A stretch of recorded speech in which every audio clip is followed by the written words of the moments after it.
Hello বন্ধুরা, হাজির হলাম আরও একটি নতুন ভিডিও নিয়ে আপনাদের সামনে। আজকে আমরা আলোচনা করব এমসিকিউর 5টি ফর্মুলা নিয়ে। যে 5টি ফর্মুলা জানা থাকলে আমরা পরীক্ষার হলে খুব কম সময়ের মধ্যে আমাদের এমসিকিউগুলো শেষ করতে পারবো। তো চলুন কথা না বাড়িয়ে আমরা সেই 5টা ফর্মুলা দেখে আসি। প্রথম যে ফর্মুলা তা হলো প্রশ্ন পুরো পড়ে দেখা। আমরা সবাই একটা ভুল করে থাকি সাধারণত, তা হলো প্রশ্ন পুরাটা পড়ে না দেখেই আমরা হঠাৎ একটা যে কোনো খান থেকে প্রশ্ন সলভ করার ট্রাই করি। এক্ষেত্রে আমরা যদি প্রশ্নটি কঠিন বাছাই করি তাহলে আমাদের প্রথম দিকে কনফিডেন্স লো হয়ে যায়। তো এখন আমাদের যে করণীয় থাকবে তা হচ্ছে প্রশ্ন পাওয়ার পর শুরু থেকে শেষ পর্যন্ত প্রশ্নটা একবার পড়ে দেখা। এটি হচ্ছে আমাদের প্রথম কাজ। এরপর আমাদের যে দ্বিতীয় কাজ তা হচ্ছে সেই প্রশ্নকে 3টি ভাগে বা পর্যায়ে ভাগ করা। এখন যে 3টি পর্যায়ের কথা আমি আপনাদেরকে বলবো, সেই 3টি পর্যায় আপনারা কম বেশি সবাই জানেন, তাও আমি আপনাদের সুবিধার্থে বলে দিলাম।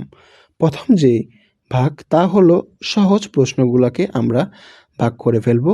এরপর তুলনামূলক যে প্রশ্নগুলা চেষ্টা করলে পারা যাবে সেগুলোকে আমরা আরেকটি ভাগ করব। সর্বশেষ যে ভাগটি থাকবে সেটি হচ্ছে কঠিন যে প্রশ্নগুলা, সেইগুলা যেগুলো আমরা অনেক কঠিন আমাদের কাছে মনে হচ্ছে সেগুলোকে আমরা শেষ ভাগে রাখব। তাহলে আমি 3টি ভাগের কথা বললাম। প্রথম ভাগটি হলো সহজ, দ্বিতীয় ভাগটি হলো চেষ্টা করলে পারা যাবে এবং তৃতীয় ভাগটি হলো অনেক কঠিন বা তুলনামূলক কঠিন প্রশ্ন। তো এই 3টি ভাগে প্রশ্নটিকে আমরা ভাগ করব। এরপর আমাদের যে তৃতীয় কাজ তা হচ্ছে টাইম আলাদা করা। টাইম আলাদা করার ক্ষেত্রে আমাদের একটা বিশেষ জিনিস মাথায় রাখতে হবে যে আমরা কোন প্রশ্নগুলোর জন্য কতক্ষণ টাইম রাখব। এক্ষেত্রে আমরা ছাত্রছাত্রীরা একটা ভুল করি, তা হচ্ছে আমরা টাইম ম্যানেজমেন্ট করতে না পারার কারণে পরীক্ষার হলে 30টা প্রশ্ন আমরা দাগিয়ে আসতে পারি না, যা অনেক হতাশাজনক এবং আমাদের কনফিডেন্সকে লো করে দেয়। তো আমাদের টাইমটাকে আলাদা করে ফেলতে হবে যে আমরা সহজ প্রশ্নগুলো কতক্ষণে আনসার করব, কঠিন প্রশ্নগুলো কতক্ষণে আনসার করব এবং যেগুলা চেষ্টা করলে পারবো সেইগুলা কতক্ষণে আনসার করব। এক্ষেত্রে উদাহরণস্বরূপ আমি বলতে পারি, ধরুন আপনার প্রশ্ন 30টা এমসিকিউ এসেছে।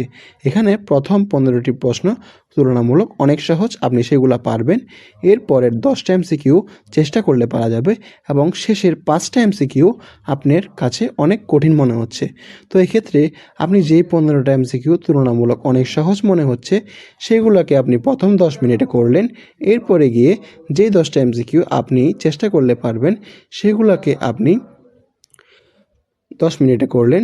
এরপর সর্বশেষ যেই 5টা এমসিকিউ আপনার অনেক কঠিন মনে হচ্ছে সেইগুলোকে আপনি বাকি 10 মিনিটে করবেন। এক্ষেত্রে আপনি সময়টা বেশি পাবেন, কারণ ওই যে আপনি সহজ 15টার জন্য 10 মিনিট সময় রেখেছেন এবং মাঝারি প্রশ্নগুলোর জন্য প্রতিটার জন্য 1 মিনিট করে 10 মিনিট রেখেছেন এবং সর্বশেষ 5টি প্রশ্নের জন্য আপনি 2 মিনিট করে 10 মিনিট রেখেছেন। এক্ষেত্রে আমরা টাইমটাকে আপনাদের সুবিধা অনুযায়ী ভাগ করে নেবেন।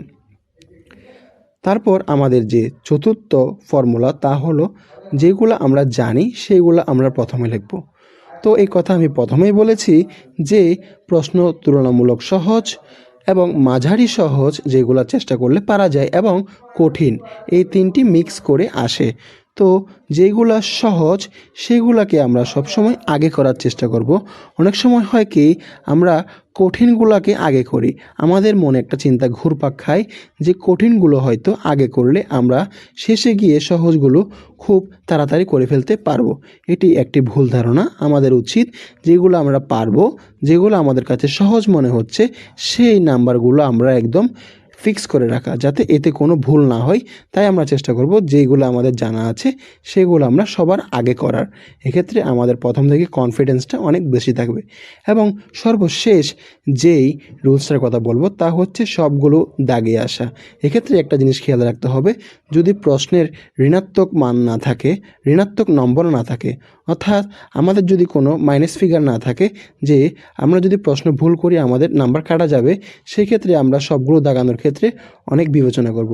কিন্তু যদি আমরা দেখি যে কোনো মাইনাস ফিগার নেই, আমরা চাইলেই সবগুলো দেখাতে পারি, ভুল হলে শুধুমাত্র সেই আনসারটি ভুল হবে, তাহলে আমরা চেষ্টা করব যে সবগুলো দাগিয়ে আসার।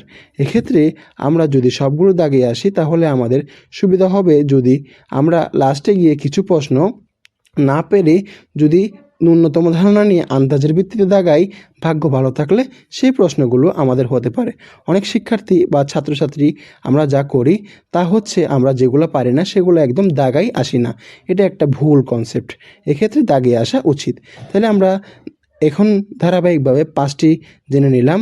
আশা করব এই 5টা আপনাদের অনেক কাজে লাগবে এবং এগুলো যদি আপনাদের কাছে ভালো লাগে, আমার ভিডিওটা যদি আপনাদের ভালো লাগে, তাহলে লাইক দিয়ে সাবস্ক্রাইব করে আমার পাশে থাকবেন এবং আপনাদের একটা লাইক একটা সাবস্ক্রাইব আমাকে আবার নতুন ভিডিও বানানোর অনেক আনন্দ উদ্দীপনা দেয়। তো এই ছিল আজকের ভিডিও।